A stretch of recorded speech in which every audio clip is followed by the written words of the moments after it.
great shaggy head over Harry and gave him what must have been a very scratchy, whiskery kiss. Then suddenly Hagrid let out a howl like a wounded dog.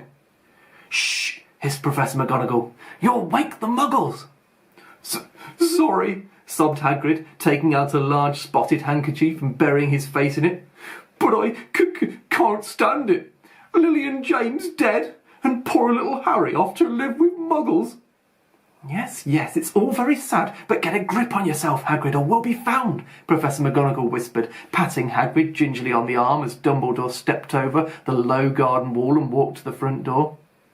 He laid Harry gently on the doorstep, took a letter out of his cloak, tucked it inside Harry's blankets, and then came back to the other two. For a full minute the three of them stood and looked at the little bundle. Hagrid's shoulders shook. Professor McGonagall blinked furiously, and the twinkling light that usually shone from Dumbledore's eyes seemed to have gone out. "Well," said Dumbledore finally, "that's that. We've no business staying here. We may as well go and join the celebrations." "Yeah," said Hagrid in a very muffled voice. "I'd best get this bike away. Good night, Professor McGonagall. Professor Dumbledore, sir." Wiping his streaming eyes on his jacket sleeve, Hagrid swung himself onto the motorbike and kicked the engine into life. With a roar, it rose into the air and off into the night. "I shall see you soon, I expect, Professor McGonagall," said Dumbledore, nodding to her. Professor McGonagall blew her nose in reply. Dumbledore turned and walked back down the street. On the corner, he stopped and took out the silver put-outer. He clicked it once, and the 12 balls of light sped back to their street lamps so that Privet Drive glowed suddenly orange, and he could make out a tabby cat slinking around the corner at the other end of the street.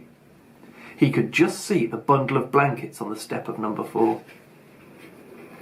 "Good luck, Harry," he murmured. He turned on his heel, and with a swish of his cloak, he was gone.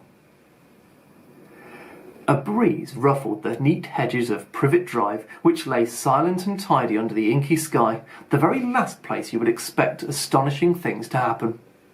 Harry Potter rolled over inside his blankets without waking up.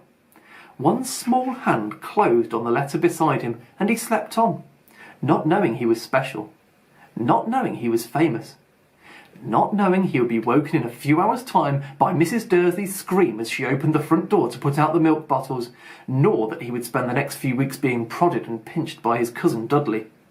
He couldn't know that at this very moment people meeting in secret all over the country were holding up their glasses and saying in hushed voices, "To Harry Potter, the boy who lived." Chapter 2.